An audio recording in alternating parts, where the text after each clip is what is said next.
inu amagalata bwana. Ndiwerutseni basi marumba awiriwa. Nditsanya ameneyo? Hayi. Inu basi.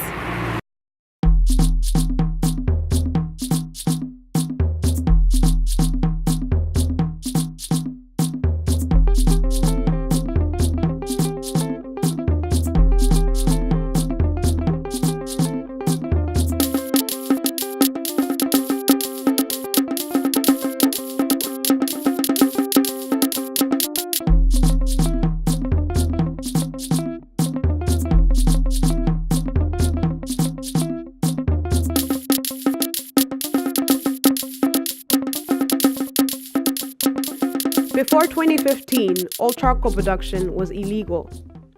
A couple years ago, some NGOs working with the Department of Forestry introduced production of sustainable charcoal. But how does this work with the existing system of charcoal production, assuming that sustainable charcoal will help to reduce deforestation and carbon emissions? Illegal charcoal production is one of the drivers of deforestation in Malawi. Nearly 60% of the charcoal is produced in forest reserves and national parks, and almost 40% comes from customary land. Unlike producers of illegal charcoal, sustainable charcoal producers have an obligation in reforesting the forest areas from which they have sourced trees, which ensures afforestation in these endangered areas. Here is Mavuto. Mavuto has produced charcoal since he was a teenager. Sustainable charcoal production will now enable Mavuto to produce charcoal legally. Fortunately for him, the license fee for producing sustainable charcoal is affordable. Mavuto will also be trained through the project on how to produce sustainable charcoal. Sustainable charcoal is also a good way to earn carbon credits. Carbon credits permit an entity to emit a specific amount of carbon by buying this carbon from entities with low carbon emissions. Buying carbon credits from entities that are using less carbon or sequestrating it from the atmosphere through various tree planting activities reduces the effects of climate change. And so it is an opportunity for communities that are conserving their forests and woodlots. For any development project to be executed and continue successfully, there is need for collaboration between the implementers, who in this case are the NGOs, and the government, but most importantly, the communities themselves. But the projects are not countrywide, leaving it to the government to introduce it in other parts of the country.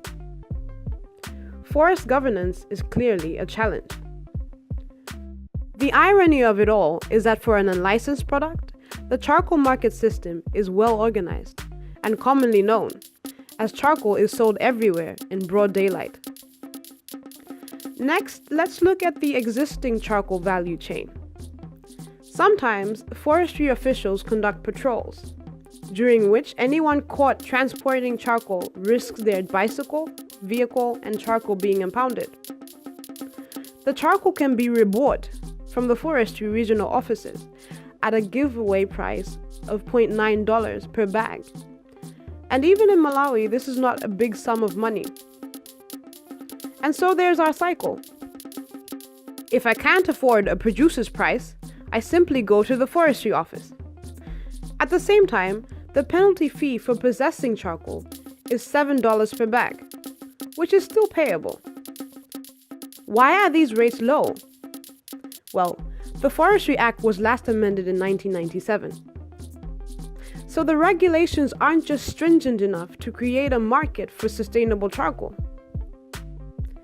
Police officials at security roadblocks, who have the mandate to impound charcoal, sometimes demand bribes of between 70 cents and $1.50 per bag. And not every car is checked anyway. What's more, it might be a bigger challenge to differentiate between sustainable charcoal and illegal charcoal. Malawi is also home to this. Blackouts. These happen every day. Yes, every day. The amount of electricity produced is insufficient for the entire country. Hence, the main electricity supplier rations electricity throughout the day. As if that's not enough, due to erratic rainfall in the country, resulting in flooding and siltation, Eskom is not always able to function to its full capacity. And so the demand for charcoal increases, which might be a good thing for sustainable charcoal, but we'll get on to that soon. So who is the culprit? The producer or the buyer? For the producer, his trade is a means of income, which is in high demand.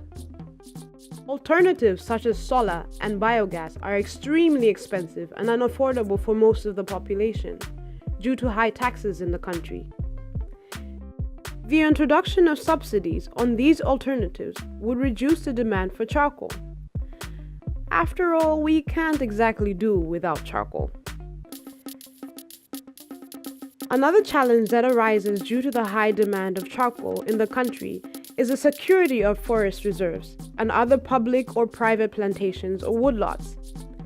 Forest rangers employed by the forestry department protect the reserves from encroachers, but the government can only employ as many rangers, whose lives are at risk as they become easy targets for encroachers who are armed. And so we have aggressive charcoal producers who want to continue with their trade.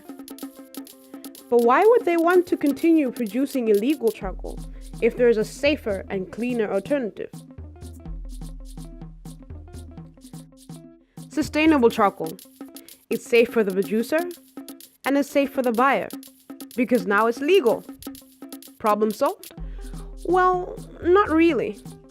See, the clientele are not just desperate for charcoal. They're picky. Everyday charcoal users prefer charcoal from indigenous trees. It lights up faster and therefore more efficient. Whether this is scientifically proven or is just in their heads is a different story. So there already is an existing challenge for charcoal producers themselves. What more with sustainable charcoal, which revolves around the idea of using non-indigenous trees for production? So back to our global outlook of carbon credits in the quest to bring about some form of balance. In Malawi and indeed other developing countries, will programs like REDD+ ever be a win-win between the said global north and global south? Let's just say no. So while NGOs are providing an alternative source of energy to replace illegal charcoal in order to reduce the problems we've just gone through, there are some serious existing problems in charcoal production in Malawi.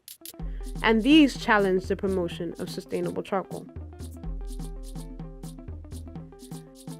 So who will use sustainable charcoal? Is it the best investment in developing countries in the 21st century? It is said that if it were to be exported, charcoal could be considered to fall between the second and third largest exports in Malawi. Embarking on increasing the hydro-powered electricity produced in the country would decrease the need for charcoal. But that's not today. Or tomorrow, sadly.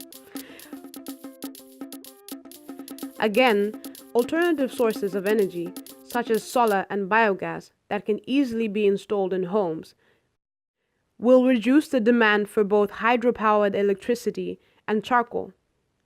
But this depends on the government's policies, which at the moment demand high taxes on green energy and turn a somewhat blind eye to the big problem of illegal charcoal.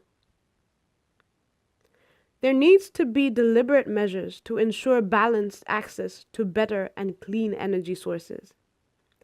That means ensuring that these large sums of money from donors don't just have impact for the next 20 years, or 10, or even just 2. Oh, and of course, it raises an eyebrow as to why we import biogas when we can't even manage our own waste and let our waste go to, well, waste? But that's a topic for another story.